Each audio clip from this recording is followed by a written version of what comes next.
23장 31절부터 24장 23절까지입니다. 사도행전 23장 31절부터 24장 23절까지 보겠습니다.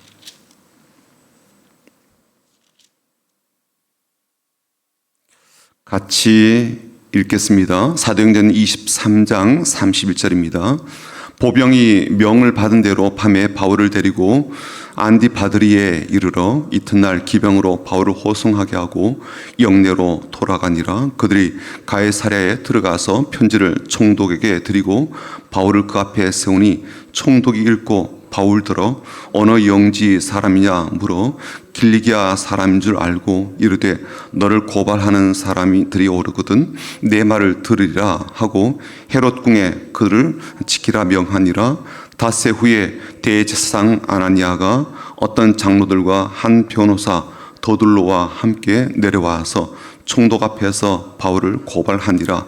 바울을 부르매 더둘로가 고발하여 이르되 벨릭스 각하여 우리가 당신을 힘입어 태평을 누리고 또 이 민족이 당신의 선견으로 말미암아 여러 가지로 개선된 것을 우리가 어느 모양으로나 어느 곳에서나 크게 감사하나이다. 당신을 더 괴롭게 아니하려 하여 우리가 대강 여짜옵나니 관용하여 들으시기를 원하나이다. 우리가 보니 이 사람을 전염병 같은 자라 천하에 흩어진 유대인을 다 소유하게 하는 자요 나사렛 이단의 우두머리라. 그가 또 성전을 더럽게 하려 함으로 우리가 잡아싸우니 당신이 친히 그를 신문하시면 우리가 고발하는 이 모든 일을 아실 수 있나이다 하니 유대인들도 이에 참가하여 이 말이 옳다 주장하니라. 총독이 바울에게 머리로 표시하여 말하라니 그가 대답하되 당신이 여러 해 전부터 이 민족의 재판장 된 것을 내가 알고 내 사건에 대하여 가까이 변명하나이다. 당신이 아실 수 있는 바와 같이 내가 예루살렘에 예배하러 올라간 지 12일밖에 안 되었고 그들은 내가 성전에서 누구와 변론하는 것이나 회당 또는 시중에서 무리를 소동하게 하는 것을 보지 못하였으니 이제 나를 고발하는 모든 일에 대하여 그들이 능히 당신 앞에 내세울 것이 없나이다. 그러나 이것을 당신께 고백하리다.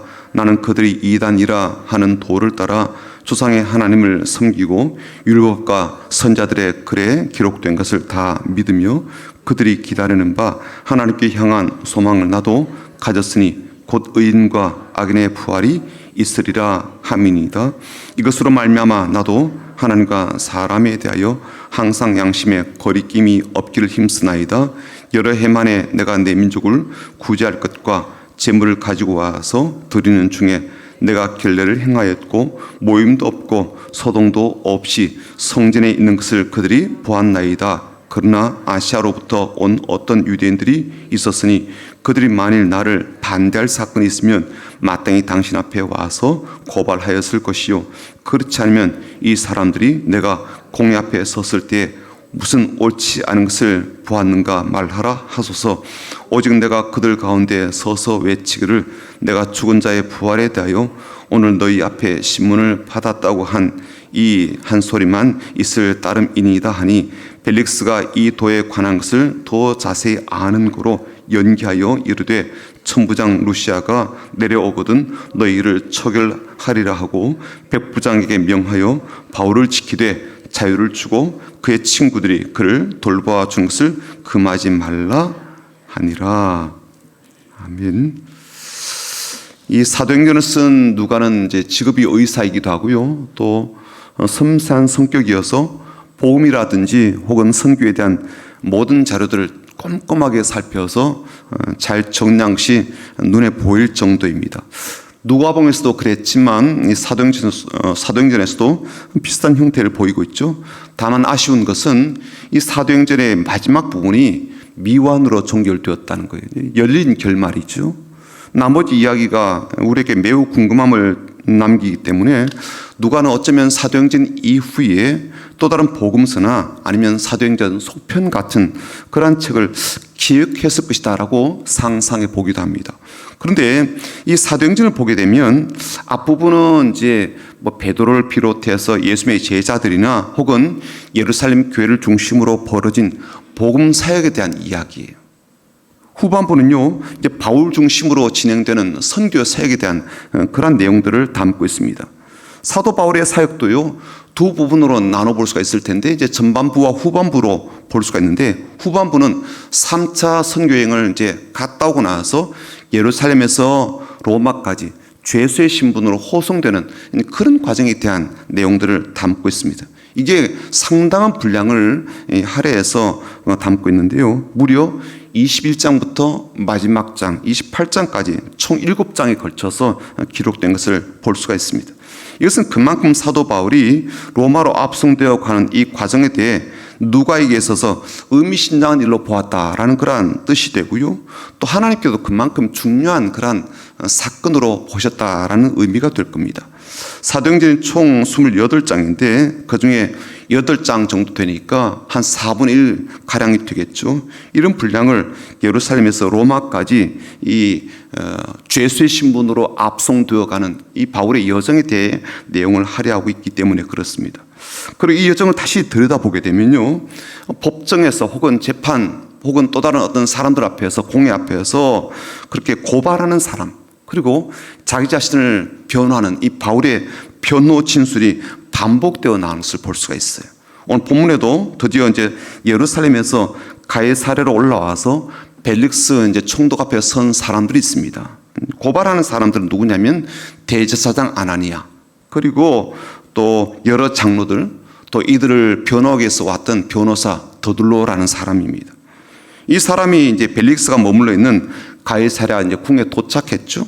그들은 한 가지 목적 때문에 왔는데 바울을 고발해서 그에 합당한 징계를 받게 하든지 아니면 자기들에게 이제 바울을 넘겨주어서 유대법에 따라서 처벌하게 하는 요걸 지금 생각을 하고 여기에 왔습니다.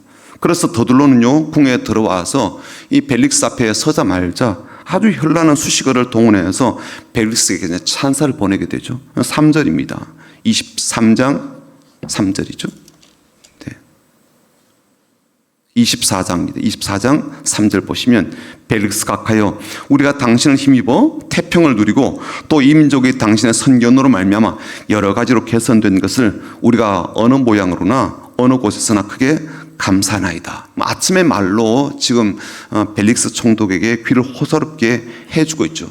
당신 때문에 우리가 태평성대를 누리고 있습니다. 그리고 당신이 선견지명에 있어서 우리에게 여러 가지 좋은 것들과 편리한 것들을 누리게 해주어서 모든 유대인들이 감사합니다라는 그런 얘기를 합니다. 그만큼 우리의 말에 귀를 잘 기울여 주어서 우리가 원하는 대로 해주세요. 이런 의도를 깔고 이런 이야기를 하는 거죠. 이미 예상이 되지만 이제 더둘로를 통해서 예루살렘의 유대인들이 바울을 고소하는 내용을 가만히 들여다보게 되면요, 상당히 악의적이에요.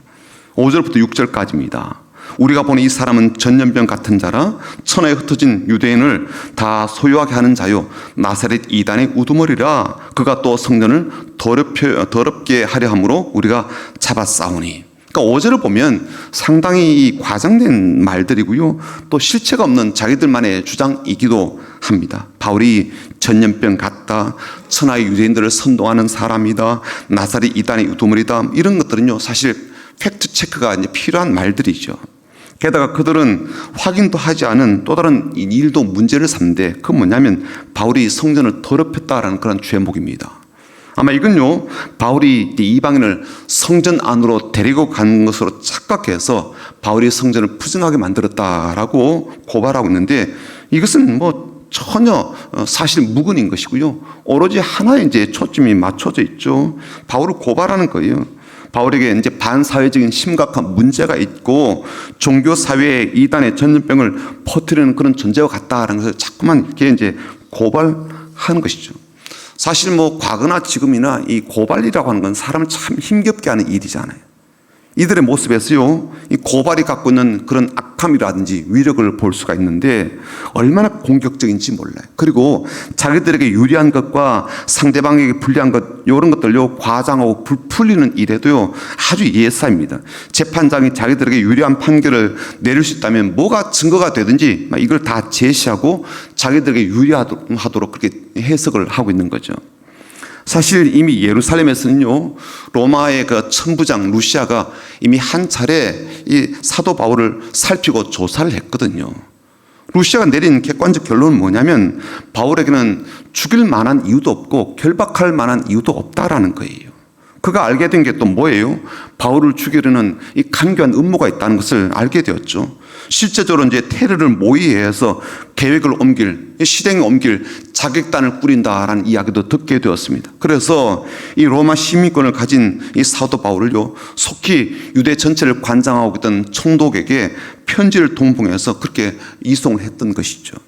근데 여러분, 사실 사도 바울이 고발당한 이런 일들은요 우리에게 흔치는 않습니다. 그러나 신자라면 누구나 긴장할 수밖에 없는 고발을 당하는 부분이 있죠. 고손이 있어요. 바로 사탄입니다. 사탄이라는 이름 자체가 또 고수자라는 뜻을 담고 있거든요. 그러니까 구약으로 본다면 사탄이고요, 신약으로 본다면 마귀다, 그렇게 볼 수가 있습니다. 히브리어로는 사탄, 헬라어로는 마귀, 그렇게 보면 되겠습니다. 그런데 이 사탄과 마귀가요 하나님 앞에서 우리를 고발하는 존재입니다. 욥을 하나님 앞에 고발한 존재도 사탄이고요, 스가랴 선지자가 본 환상 중에 재판장 되신 하나님 앞에서 이 대제사장 여호수아를 고발한 존재도 사탄입니다. 밤낮으로 이 존재가 고발하는데 이 세상의 마지막 날까지 이들이 하는 일이 뭐냐면 하나님 앞에 이 하나님의 사람들을 참수하는 거예요. 그래서 요한계시록 12장 10절에 이렇게 되어 있습니다.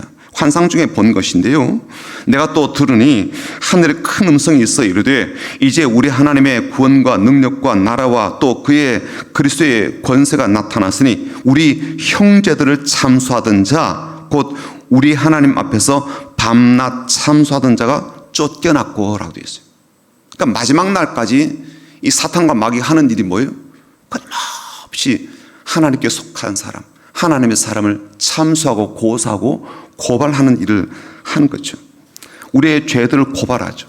우리들의 은밀한 것까지 다 들춰내서 고소합니다. 마귀만 그런 게 아니더라고요. 우리를 고발하는 또 다른 존재가 있습니다. 그 뭐냐면 우리의 양심이에요. 회사나 조직에 내부 고발자가 있지 않습니까? 우리에게는요 우리의 양심이 우리를 고발합니다. 다른 사람의 죄에 대해서도 그렇지만요 우리 자신의 죄에 대해서도 양심이 고발을 하죠. 그 일이 잘못된 일이고 그 일은 자신의 과오임을 인정하도록 고발합니다. 우리가 우리의 죄를 알잖아요. 그러니까 우리의 양심이 검사가 되어서 우리의 죄를 고발하는 겁니다. 마귀와 또 나의 양심 외에도 다른 사람들이 우리를 또 고발하죠. 우리의 신앙에 대해서 고발하기도 하고 우리의 삶의 걸음에 대해서도 고발하기도 하고 우리의 윤리 의식에 대해서 혹은 우리의 양심에 대해서 고발하기도 합니다. 물론 세상 법정에 세우는 그런 고소는 아니죠. 그러나 우리의 윤리와 도덕이 어느 정도인지, 우리의 신앙적 양심의 수준은 어느 정도인지, 우리의 말과 행동이 우리의 신앙적 가치가 그야말로 신앙적 기준에 합당한 것인지 아닌지를 항상 고발을 한단 말이죠. 공개적으로 고발하기도 하죠. 개인적으로 고발하기도 하고요. 혹은 말은 하지 않지만 눈빛으로 고발하기도 하죠. 혹은 글을 통해서 무언의 비웃음으로 비난과 멸시 끝까지 방법으로 마귀 그리고 우리의 양심 또 다른 사람들이 우리를 고소하고 고발합니다. 그렇게 고발당하는 것에는 실제로 우리가 잘못한 것도 있고요. 또 그들이 오해한 것도 있고요. 또 어떤 것들은 악의적으로 우리를 그야말로 공격하는 내용도 있습니다. 자, 그런 때 우리가 어떻게 해야 될까? 사도 바울이 보여준 모습이 우리에게 매우 중요한 교훈이 됩니다. 그럼 두 가지 방식으로 이 고소와 고발에 대해서 대처해 나가는데, 첫 번째 방식은 뭐냐면 사실관계를 따져서 아닌 것은 아닌 것으로 교정하고 맞는 것은 맞는 것으로 인정합니다. 아닌 것을 맞는다 그렇게 말하면 안 될 것이고요. 또 맞는 것은 아니라고 부인하지 말아야 되겠죠. 사도 바울은 자신을 변호하면서 사실관계를 매우 정확하게 밝히게 되는데 그것이 바로 11절부터 13절까지 내용이에요. 이렇게 말하죠. 벨릭스 앞에서 이렇게 말합니다. 당신이 아실 수 있는 바와 같이 내가 예루살렘에 예배하러 올라간 지가 열 이틀밖에 안 되었다. 이 기간 동안 내가 할 수 있다면 뭘 할 수가 있겠나, 그런 뜻이에요. 12절, 그들이 내가 성전에서 누구와 변론한 것이나 회당 또는 시중에서 무리를 소동한 것을 보지 못하였으니, 그런 게 없다는 거죠. 사실관계를 지금 밝혀주는 겁니다. 13절, 이제 나를 고발하는 모든 일에 대해 그들이 능히 당신 앞에 내세울 것이 없습니다. 그건 잘못된 겁니다 라고 이제 밝혀주게 됩니다. 두 번째, 사도 바울이 대처하는 그런 모습이 어떤 거냐면 고백이에요. 고백. 저는 이 부분이 매우 중요하다고 생각되는데요. 고발에는 고백으로 대응하고 고소에는 고백으로 이기라라고 말씀드리고 싶어요. 사도 바울은 사실관계 확인을 거친 뒤에 자신의 믿음에 대해서 고백합니다. 그런데 자신의 믿음을 고백할 때도요, 두 가지로 좀 구분해서 고백합니다. 첫 번째는 어떻게 하는가 하면 자신이 믿고 있는 믿음의 내용에 대한 고백이에요. 나는 이걸 믿고 있다. 나는 이걸 붙잡고 있다. 나는 이것을 신뢰한다. 이것을 확신한다. 뭘 확신하냐? 뭘 믿고 있나? 뭘 신뢰하나? 내용에 대한 고백입니다. 14절부터 15절까지 그 내용인데 이르죠. 그러나 이것을 당신께 고백하리이다. 나는 그들이 이단이라 하는 도를 따라 조상의 하나님을 섬기고, 나 하나님 섬기는 사람입니다. 이 고백이에요. 그렇죠? 나 하나님 섬기는 사람입니다. 두 번째 뭘 고백합니까? 율법과 선자들의 글에 기록된 것을 다 믿습니다. 말하자면 성경을 믿습니다. 그런 거죠. 성경이 하나님 말씀인 것을 믿습니다. 성경은 하나님께서 우리에게 주신 약속에 나는 확신합니다. 성경인 것을 내가 믿는다라고 고백합니다. 세 번째는요, 15절입니다. 그들이 기다리는 바 하나님께 향한 소망을 나도 가졌으니 곧 의인과 악인의 부활이 있으리라 함이니이다. 자신의 부활을 믿는다는 거예요. 영생과 부활의 소망에 붙들린 사람이라는 거예요. 그러니까 내 믿음의 내용이 뭐라는 거예요? 나 하나님 섬깁니다. 나 성경 믿습니다. 나는 부활과 영생을 믿습니다. 믿음의 내용에 대한 고백입니다. 두 번째, 사도 바울이 어떤 고백을 하는가 하면 자신의 삶에 대한 고백이요, 자신의 양심에 대한 고백입니다. 16절입니다. 읽어볼까요? 16절 시작. 이것으로 말미암아 나도 하나님과 사람에 대하여 항상 양심에 거리낌이 없기를 힘쓰나이다. 자신의 신앙은요, 말로만 고백하는 신앙이 아니라는 거죠. 하나님 앞에서나 사람 앞에서 내 양심에 거리낌이 없이 살아온 삶이라고 고백합니다. 완벽하거나 완전한 삶을 살았다, 그런 뜻은 아니에요. 하나님 앞에서 그리고 사람 앞에서 양심에 거리낌이 없이 내 신앙 고백을 따라 살았다라는 그런 말이죠. 바울에게는 이 신앙 고백이 분명하니까 그 어떤 고발이나 고소에도 흔들리진 않습니다. 그리고 고발자들 앞에서, 권력자 앞에서도요, 얼마나 당당한지 몰라요. 그의 고백이 얼마나 힘이 있는지 모릅니다. 오늘 우리는요, 그가 현장에서 어떤 고백을 했는지 다 알지 못해요. 근데 글로 우리가 읽고 있으니까. 그러나 글로 읽고 있는 그의 고백 속에서도요, 얼마나 깊은 울림과 감동을 주고 그의 확신이 얼마나 견고한 것인지를 우리의 가슴에 그대로 와닿게 되는 것을 느끼게 됩니다. 사랑하는 성도 여러분, 오늘 우리들도 여러 가지 많은 공격을 받죠. 사탄과 마귀로부터 공격을 받습니다. 우리 양심으로부터 고발을 당하기도 하고요. 또 주변 사람들이, 세상 사람들이 내가 기독교인이라는 이유로, 또 다른 여러 가지 이유로 고소와 고발을 하게 됩니다. 그때마다 우리는 사도 바울의 이 고백을 기억하고 이 믿음의 고백, 양심의 고백, 이 삶의 고백으로 어떤 고발도 고소도 넉넉하게 이겨내는 하나님의 사람, 그리고 더불어서 복음의 증인으로, 하나님의 그러한 증인으로, 예수 그리스도의 그 부활의 증인으로 당당하게 살아가는 귀한 신자들이 다 되시기를 주님의 이름으로 축복합니다. 아멘. 같이 기도합니다. 하나님, 우리에게도 이런 고백이 있는 삶이 되게 하옵소서. 고백은 내용도 있어야 되겠고요, 그 고백에 따른 삶도 있어야 될 겁니다. 전 두 가지를 다 위해서 기도했으면 좋겠어요. 하나님, 내가 뭘 믿고 있는지는 알고 있어야 될 거 아니에요. 그렇죠? 예. 내용에 대한 겁니다. 나 하나님 믿고 있다. 난 말씀을 믿고 있다. 나는 영생을 믿고 있다. 나는 천국을 믿고 있다. 하나님께서 지금도 일하시는 믿고 있다. 내 삶을 붙들고 계심을 믿고 있다. 이 믿음의 내용. 또 한 가지는 삶이죠. 내가 지금 어떻게 살고 있는지, 내 양심에 따라 살고 있는지, 신앙에 따라 살고 있는지, 내가 그 믿음에 따라 살고 있는지에 대한 그런 고백이 우리에게 필요합니다. 하나님, 이런 고백 있는 삶이 우리에게 있도록 도와주십시오. 어떤 고소와 고발이 있더라도 내가 그것을 넉넉하게 이겨낼 만한 고백 있는 삶이 되게 하옵소서. 우리 자녀를 위해서도 그렇게 기도하면 좋겠고요. 특별히 우리 선교사님을 위해서 또 더불어서 우리 교우들 가운데 지금 질환, 질고 여러 가지 어려움을 겪고 있는 그런 분들을 위해서도 마음 모아 기도해 주기를 부탁합니다. 우리 한번 같이 주님이라 외치고 간절한 마음을 담아서 기도하며 나갑니다. 주님,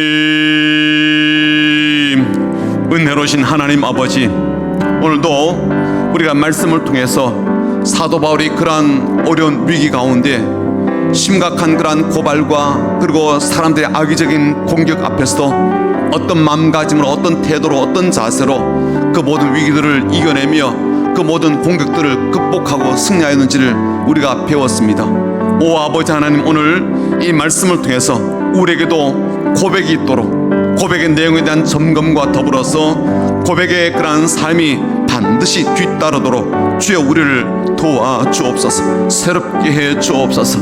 하나님 앞에서나 사람 앞에서 양심의 거리낌이 없이 살았다라고 했던 이 사도 바울의 고백이 얼마나 당당하며 오늘 우리들에게도 얼마나 큰 울림이 되는지 모릅니다.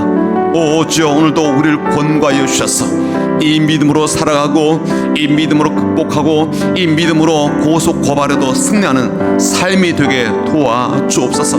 완벽한 삶이 아니고 완전한 삶은 아니지만 그러나 고백만큼은 분명한 삶이 되게 도와주옵소서. 더불어서 하나님, 우리 교우들 가운데 지금도 여러 가지 어려움을 겪고 있는 이들이 있습니다. 오 저 질환, 질고로 인하여서, 경제적인 문제로, 사람으로 인하여서, 관계 때문에, 그리고 내가 고민하는 삶에 대한 여러 가지 걱정과 염려로 인하여서 많은 어려움을 겪고 있는 이들이 있습니다. 주여 도우셔서 그들의 삶에 찾아가 주옵시고 안수하셔서 마음을 얻도록 하나님 마음을 어루만지셔서 그 마음이 새롭게 풀어지고 힘을 얻도록 하나님의 말씀 붙잡고 의지해서 달려가고 나가는 귀한 삶이 되게 도와주옵소서. 더불어서 해외에서 복음을 전하고 있는 우리 선교사님들 위에도 은총 내려주셔서 복음의 놀란 확장이 있도록 도와주시고, 또 그 땅에는 얼마나 많은 고소와 고발이 있을 텐데 주여 그 땅 가운데서 선교사님들의 이 고백적 신앙과 신앙의 고백으로 극복하고 또 이겨내며 그 땅에 복음의 편만한 그런 확장들이 있도록 하나님 간섭하여 주옵소서. 우리 가족 가운데 아직도 믿음의 뿌리가 견고하지 못하고 신앙의 내용이 분명하지 못하며 아직도 삶의 고백이 단단하지 못한 이들이 싸우니 주여 그들을 권고하여 주시고 온전한 돌이킴과 회개가 그 가운데 있도록 역사하여 주옵소서. 오 주여 도와주옵소서. 오 주여 은혜를 베풀어 주옵소서. 특별히 다음 세대를 위해서 기도합니다.